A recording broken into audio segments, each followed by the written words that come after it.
When people talk about living a life of fulfillment, living a life of being aligned with your purpose, living a life that feels good to you, living the life that you really want to create for yourself. Personally, what I found is that one of the biggest things to consider is, are you aligned with what some people call, one way to say it, your soul's mission, your divine mission? It's going to sound super spiritual and esoteric, but this is what I've personally found in many people's lives, including my own, is a huge factor to consider when it comes to living the life that you really want, living a life that is fulfilling to your heart. And so in this video, what we're going to be talking about is 3 ways to align with what some people call your divine mission. 3 ways to align with your divine mission, your soul's purpose, your higher purpose, your life purpose. Whatever word you want to use, it's all pointing to the same fundamental truth. And this is what we're going to be talking about in this video, because the truth is not about what you do, it's about the space that you come from and the connectedness that you have to your heart while you do what you do. And that's exactly what we're going to be talking about in this video. 3 ways to align with your divine mission, or at least what some people call your divine mission. So, if you're new to this channel, what I want you to do is I want you to hit that subscribe button. I want you to hit that notification bell, because I do post a new video every single day. Also, if you want to work with me one-on-one personally, hit the link that's in the description box of this video to apply for a free consultation. So what's the first thing you can do to align with your divine mission? The first way to align with your divine mission, soul's purpose, higher purpose, whatever you want to call it. It's important to align with your heart, to come from your heart, to feel into what you really want to do with your life. Because so many people don't feel into their hearts. They're in jobs that they hate. They don't really love what they do. And so they're ignoring their heart's needs. I remember when I was in software development, I was ignoring my heart's needs until I was able to get into a space where I started to listen to my heart more and follow the career path that I really wanted. And now, of course, I'm living a life that I really enjoy every single day. Some people call it your dream life, but it's just a job that I like, and I have the things that I want. And I also come from a space of my heart, honoring what my heart wants. And the reason I'm bringing this up is not to put myself, or make it seem like I'm above people or anything like that. But what I am going to say though is that a lot of people do not honor what their heart wants. Like, I've connected with hundreds of people at this point. Hundreds. I've had probably at least 1,000 hours of connecting with people one-on-one. And what I found is that so many people have a deep connection to their intuition. They know in their hearts the move that they should have made a very long time ago, but they don't honor what their heart wants. They don't trust in how they feel. They know that their heart wanted to leave that relationship a very long time ago. They know that they shouldn't be in that job anymore. They know that they should quit this thing, whatever that thing is that's holding them back. But their mind is getting in the way of their heart. Their mind is getting in the way from hearing what the heart is trying to say, because it's not always saying something logically. It's an intuitive nudge in your spirit that knows you need to move into the next phase of your life. Your heart is always telling you what you need to do, whether you need to move physical locations, let go of a friendship, leave this career path. Your heart always knows. The question is, where in your life are you not coming from your heart? Where in your life are you ignoring what your heart has been telling you the entire time? When you come from your heart, that is the first way to align with your divine mission, because your soul's purpose is not going to be just a logical thing. You go, yeah, here are the structured steps to follow your soul's purpose. I can't give that to you. I'm sorry. I can give you tools like meditation. You can do coaching with me or other people. It doesn't have to be me. You can do meditation. You can have mentors. You can look for the right structures. You can find the right strategies. But at the end of the day, though, all those things are useful tools that might be catalysts and sometimes even necessary to align with your soul's purpose. But once you have those tools, the question is, how are you going to integrate those tools personally for your soul and the way that your individual subjective experience is? Because here's the thing. What I create in my life is not going to be the same structure for you. Your heart has a completely unique way of operating in this world. Because when you're connected to your divine mission, it's something that is specifically unique to you. You're one of a kind. You're unique. There's nobody else that's like you. And that sounds cliche, but it's true, because you have such a unique and individual path that you can really step into. And you want to come from the heart the entire time when you're stepping into that path. When you're stepping into what you really want to create. When you're stepping into the thing that you really want to do, it's going to come not just from your logic, but from your heart. So my invitation to you is always honor what the heart wants. Always listen to your heart. Listen to what your heart is telling you, not through your mind, but through your intuition and your spirit. Despite all the fears, all the worries, what is your beingness asking of you to step into next? Now, the second way to align with your divine mission, your soul's purpose, your higher purpose, whatever you want to call it, is to have a genuine desire to help people. Because yes, coming from your heart and letting the universe know and making a choice for yourself to create what you want is very honorable. Own that 100%. There's nothing wrong with wanting to create stuff for yourself. That's why you're here. You're here to learn about who you truly are, to gain experience, to gain knowledge. But the next step to this process is to have a genuine desire to help people. Because you got to realize your soul's mission is not just about you and your little ego and what it wants. Now, I'm not saying that what you want is not valid. In fact, I encourage every single human being to own exactly what they want in their life. Own it. What you want, you're allowed to want. And the more that you repress what you want because you think it's egotistical and not spiritual, the less spiritual you are being.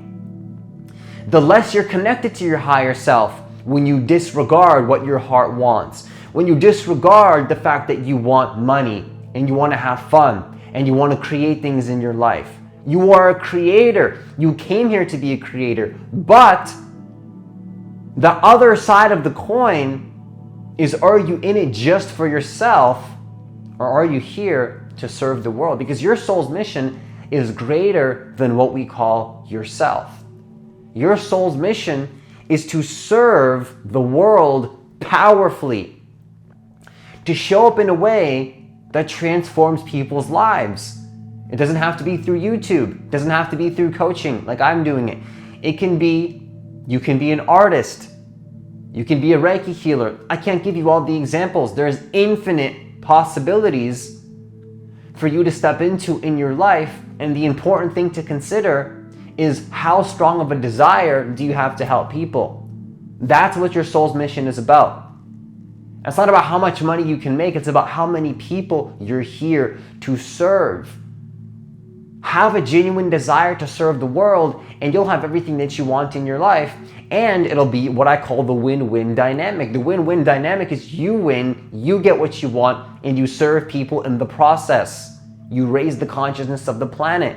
It doesn't matter what you want to do. It's the place of being that you're coming from. Every single thing that is possible on this planet can be something that gives people value. Maybe not everything, but the career paths that are on offer for you can be something that give people value versus take, and only take. Now, receiving is important because if you can't receive, you can't give.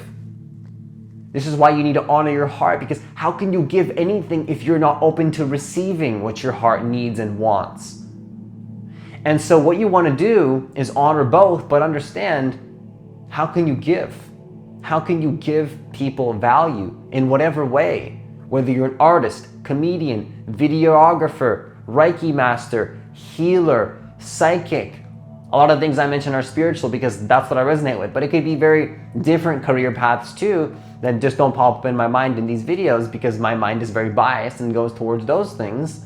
But what you want to do is ask yourself, what can I do to serve the world, and is it in alignment with what my heart wants?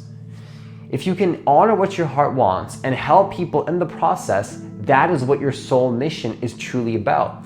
Your soul mission is about stepping in to what you really want to create, but also serving the world in the process, helping people to be at a higher frequency, using your light, using your presence to serve the world. Because you have to understand, regardless of what you do, you have a very important role on this planet. And it's not about what role you play, it's about the vibration that you're coming from. And so what you want to do is understand that your role is whatever role you want to play. But it's about what level of consciousness are you coming from while you play that role. And so I was going to give you 3 ways, but I'm going to give you a bonus. So the third way, and I'm going to give you one more after that, just to add a bonus in this video because I feel this is really important to share. The third thing is it's not about what you're doing, it's about the place you're coming from. It's about the vibration that you're in. You can literally do whatever you want. Not everything. I mean, you can do whatever you want, but some things are probably going to benefit the planet more than others. But the doing is not as important as the being. The way you are being. The level of consciousness and presence that you come from. The teacher in these videos is not Francis, it's consciousness. It's who you truly are that is flowing through the vessel, this human vessel that you call yourself. What I always talk about is people that create things that are powerful in this life usually have some connection to their higher self, to their divine mission, to their soul's purpose, some higher purpose, some feeling of being connected to something greater than themselves. And when you're connected to that, a certain vibration comes along with that. A certain frequency comes along with that. And so if you can start to notice your frequency when you're taking action and what you're doing in the world, you'll start to notice that the frequency you come from is far more important most of the time than what you're doing. Because you could be an artist, but you could be emitting lower frequencies. You could be a video content creator, but emitting lower frequencies. You could be a coach, but you could be a shitty coach that's lowering people's vibe. And that's just the truth of it. I hate to say that. You might still have positive intentions to help people, and that alone will help people anyways, but you can amplify it times 1,000 if you come from the right vibration and get your energy on point. Now, I'm not bashing anybody that's at a lower vibration, but it's just the way I see it. Like, you have the power to help people by being in a certain state. Being in a certain state. You could literally take a break from your career path, but if you're at a higher frequency, you're impacting the collective just being on this planet, holding a vibration of peace. Like even if you were to take a month off what you do in the world, oh yeah, this is what I do, this is my sense of identity, this is what's helping the planet. Yeah, it's a part of it, but even if you were to stop doing what you were doing in the world and hold a higher vibrational state of consciousness, that would be impacting the collective far more than you could possibly ever conceive with your limited mind. Way more than you could ever conceive, because those vibrations are trickling out like a tree diagram. You know a tree diagram where it opens up and then keeps going? That's exactly what you're doing when you're holding a high vibration. Even you just talking to somebody on the bus in a high vibration is going to trickle out vibrationally, and it's going to keep going to everyone and everything in the entire goddamn universe. Not just planet Earth. The whole goddamn universe. And so what you want to consider is what vibration are you on, to say the least. Now the fourth way, as a bonus, is to realize that you have a very important role. I like to believe that we're not here by accident. You have an important role. If you choose to see your level of value and importance, you'll see that you can choose to be very important. Either way, whether you see it or not, I believe that every person has a very important role. Very important role. Doesn't matter what your level of consciousness is or how connected you are. You have an important role, and your soul has a divine purpose. Doesn't matter how far along you are on the path, or where you think you are, or what it is that you do. You don't need to be like me or like somebody else, or like this person or like that person, or be like this, or meet these expectations that this person wants for you, or to be like that. All of that is completely bullshit. What you want to realize is that you have a unique path, and you have a very important role to play, specifically, uniquely, that you should be playing. Not that you should be playing it, but your heart wants it. Your heart wants to play it. Your heart wants to play a role. But you have a unique and important role that is not my role. I am playing a role. I'm playing the role of the content creator, influencer, coach that's inspiring millions of people. But, not yet, but yeah. But you have a very it could be already, because the tree diagram, right? Technically, I'm already inspiring millions of people because tree diagram, your vibration is trickling out into the universe. You have a, like if you're meditating in your room alone, I would argue that you're inspiring millions of people. You're impacting millions of people because your vibration is very powerful. But anyways, your role is important. The role that you play is very, very, very important. The role that you play is very important. Now, I'm not saying that what role you choose is like to put pressure on you, like, oh, this role that you choose, it's very important that you choose the right one. That's not what I'm saying. I'm saying that you being on this goddamn planet, realize there's a significance to that. There's a significance to the fact that you're even alive right now, that you're watching this video, watching me talk about this, letting this message come through. There's a purpose that I'm telling you right now that you're important, because you want to realize your level of value that you bring to this planet Earth and why you're here. This is what it means to be on your soul mission, is to realize you can make a change by changing yourself, by changing who you are internally and being a certain way. You start to change the world. And I want you to understand and open yourself up to the idea that if you think you're insignificant, that's not true. You have a very important role. I don't know what that role is. Your heart knows. Your heart knows exactly what you want to do in this world. The question is, are you listening to it? Are you listening to your heart? Your heart knows exactly already what next level of development you need. Are you listening to your heart? Are you listening to what the next thing is for you, to reach out to the mentor, to go take action on the business, to do the thing that you love? Are you listening to your heart? Your heart knows exactly what it wants, but the question is, are you listening to it? So that's all I have for this video. Once again, if you want to work with me one-on-one personally, hit the link that's in the description box of this video to apply for a free consultation to see if you're a good fit for the coaching program. to work with me one-on-one personally. As always, have yourself a great day, and I'll see you in the next video.